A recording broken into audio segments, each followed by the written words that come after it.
The evolution of Cole Younger. Some people would say that Thomas Coben Younger, known as Cole, was a man of his time.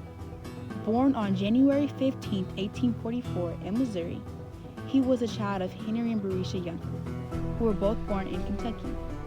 He was the seventh child out of 14 children. Cole Younger formed a close relationship with three of his brothers, Jim, John, and Bob.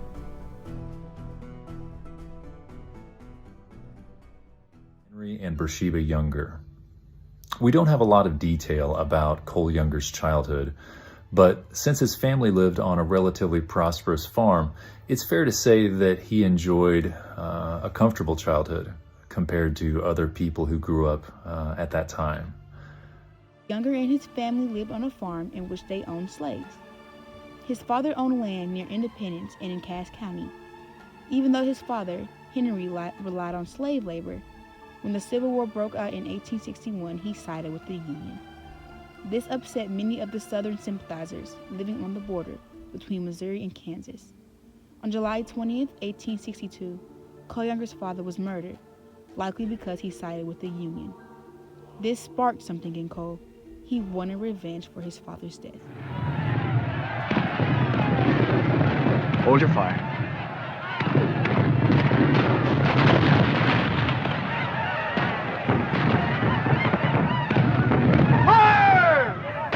Jayhawkers were one of the rivals of the Bushwhackers. The Jayhawkers were fighters, bands of anti-slavery fighters living in Kansas or Missouri before and even during the Civil War. At the time, a well-known group, the Bushwhackers, also referred to as the Quantrill guerrillas, were a group of Missourians who attacked the Union forces. William Clark Quantrill was the leader of the Confederate guerrillas. The Quantrill Raiders were a well-recognized group compared to the Jayhawkers, which received more attention. Cole Younger recognized the Quantrill Raiders as a notorious and vengeful group of fighters, in which he wanted to be a part. These men would typically fight the Union forces by ambush, or even by hit-and-run interaction, solely based on the collapse of the Union prison. Some members of the Quantrill Raiders included Cole Younger himself, Bloody Bill Anderson, John McCorkle, Frank, Jesse James, and the leader himself, Williams Quantrill. About a year after the death of his father, the Union prison collapsed, which held Cole Younger's cousins and other members of part of Quantrill's men, including John McCorkle and Bloody Bill Anderson's sisters and cousins, injuring and even killing 4. This event angered Quantrill and his men, leading to their seek of revenge. For 8 days, Quantrill and his men, including Cole Younger, planned the revenge on a small town in Lawrence, Kansas City, which happened to be strongly tied to the Jayhawkers. As the men arrived at Lawrence, leader of the Bushwhackers, Williams Quantrill, commanded his men to kill every man big enough to carry a gun. Quantrill and his men began to intrude into people's homes, killing every boy and man old enough to carry a weapon. The Bushwhackers murdered over 190 young boys and men. The Lawrence raid did involve some planning. It's likely that in the weeks and perhaps months leading up to the raid, Quantrill had men who went across the state line and visited to get a sense of the town's defenses. It was going to be an audacious undertaking to ride from Missouri with maybe as many as 400 guerrillas and to get past whatever Union troops they might have found. And so I think it did involve some degree of planning ahead of time. After being Confederate soldiers in the war and leaving the Quantrill band, the Younger brothers started a gang called the James Younger Gang. Jesse James was the leader of the gang, with his brother Frank James by his side. The gang started in 1861. Their first robbery was on February 13, 1866, in Liberty, Missouri, at the Clay County Savings Association. They took $60,000 in cash and bonds, which in today's amount would be $1,999,438.55.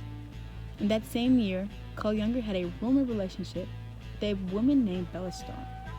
This led to a rumor that Cole Younger could possibly be the father of her child, Pearl. but all that was false, since Cole Younger didn't even know the identity of Bella Starr. She started the rumor because she was in love with him. The story was fabrication inspired, undoubtedly by notoriety. It would get her through the Cherokee Nation, where the name of the Younger was widely known, whether fortunate or unfortunate. The Younger brothers, as well as Jesse and Frank James, Charlie Pitts, Bill Chadwell, and Celal Miller, took part in 12 bank robberies, 7 train robberies, 4 stagecoach robberies, and killed 11 people over the course of several years while in the gang. On September 7, 1876, they attempted to take the Northfield, Minnesota bank. In the beginning, the robbery started off well when Bob Younger, Jesse, and Frank James went inside the bank, while Cole and Jim Younger, along with others, stayed outside the bank to keep watch. Inside the bank, they demanded the bank clerk to open the vault, but he didn't do so they shot and killed him. After hearing the shots, the citizens took up arms and killed 2 of their gang members, Bill Chadwell and Cleo Miller, and shot Cole Younger in the thigh. It was partly a thirst for adventure.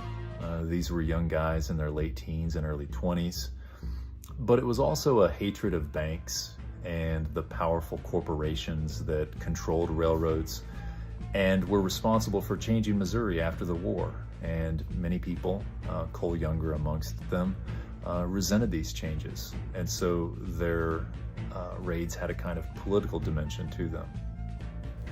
The gang split up, with the Younger brothers and Charlie Pitts going one way, and the James brothers going another. Soon the police caught up to them near Medora, Minnesota, on September 21st, 1876. There, shots were fired, leading to Charlie Pitts being killed and the Younger brothers surrendering. They were put on trial in Faribault, Minnesota, and found guilty of murder and sentenced to 25 years at Stillwater Prison in Minnesota. While in prison, Bob Younger died in 1889.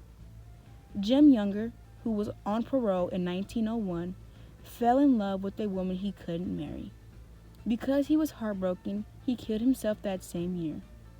Cole Younger, who was paroled at the same time, but wasn't allowed to leave the state. Been Younger, pursuit of one of the conditions upon the pardon which has been granted to me, myself, not allowed myself to be exhibited as an actor or theater, opera house, or any place of public amusement or assembly where a charge is made for admission. Moved to Lee Summit, Missouri, to be closer to family. Also, he had a show with Frank James called The Wild West Show, which was about them being criminals, and it was a travel show. Cole settled down in Missouri, where he wrote a book called The Story of Cole Younger in 1903. Let me say, ladies and gentlemen, that the farthest start from my mind is that of posing as a character. I do not desire to stand up on the basis of notoriety which the past record of my life may have earned for me. Cole Younger lived until 72, passing away on March 21st, 1916. All the Younger brothers are buried in Lee Summit Historical Cemetery.